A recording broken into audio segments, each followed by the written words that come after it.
رسول اللہ صلی اللہ علیہ وسلم سے میں نے ایک حدیث سنی. یہ حدیث آپ نے سننی اور یاد رکھنی ہے کہ اسم اعظم ہے اللہ کا ایک ایسا اسم بھی ہے کہ جس سے اللہ کو پکارا جائے تو اللہ تعالیٰ وہ دعا فی الفور قبول کر لیتے ہیں، اسی لمحے میں، اسی وقت میں.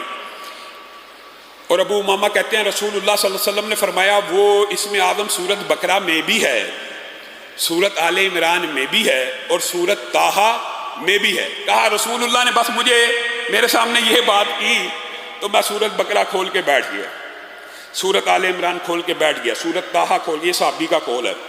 رسول اللہ سے سنا اور اس کے اوپر غور و فکر کرنے لگے کہ یہ کیا رسول اللہ نے بات کی ہے. کہا پھر میں سورت بقرہ کی اس آیت پہ پہنچا اللہ لا الہ الا هو الحی القیوم، تو میرے ذہن میں آیا کہ اسی سے ملتی جلتی دو آیتیں آل عمران میں اور طٰہٰ میں موجود ہے. الف لام میم اللہ لا الہ الا هو الحی القیوم وَأَنَتِ الْوُجُوهُ لِلْحَيِّ الْقَيُّومِ.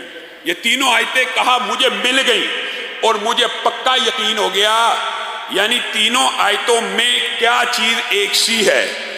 اسی وجہ سے محدثین نے اور میرے جو نانا تھے خود بڑے شیخ الحدیث تھے حافظ محمد گوندلوی رحمہ اللہ، انہوں نے اسم آدم کی دیگر احادیث اور اس حدیث کو مد نظر رکھتے ہوئے ایک وظیفہ لوگوں کو بھی اور ہماری فیملی کو بتایا کرتے تھے. اور وہ کہتے تھے کہ مجھے یقین ہے جیسے یہ ابو امامہ کی حدیث کے الفاظ ہے اور دیگر بھی اسم آدم کے حوالے سے 3 حدیثیں موجود ہیں.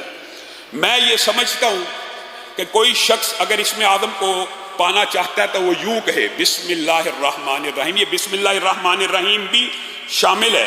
الف لام میم اللہ لا الہ الا هو الحی القیوم یا واحد یا ذل جلالی والاکرام. یہ مشکل نہیں ہے. بسم اللہ الرحمن الرحیم الف لام میم اللہ لا الہ الا هو الحی القیوم یا واحد یا ذل جلالی والاکرام. اور ان کا یہ کہنا تھا میں نے اپنے جتنے نمازیوں کو اور اللہ کے فضل و کرم سے تحدیث نعمت کے طور پہ کہہ رہا ہوں ان کا ہی صدقہ جاری ہے، جس ساتھی کو یہ وظیفہ بتایا کہ یہ 313 مرتبہ پڑھ کے اسم آدم کا واسطہ دے کے اللہ سے دعا کریں، آج تک ابھی تک مجھے کسی شخص نے یہ نہیں کہا کہ میری دعا قبول نہیں ہوئی. ہاں یہ ضرور کہا کہ ابھی 313 کے درمیان کئی دفعہ پڑھتے پڑھتے شیطان اس طرح کے وظائف پڑھتے ہوئے شیطان وسوسے ڈالتا ہے، مانتے ہیں تو پورے نہیں ہو سکے.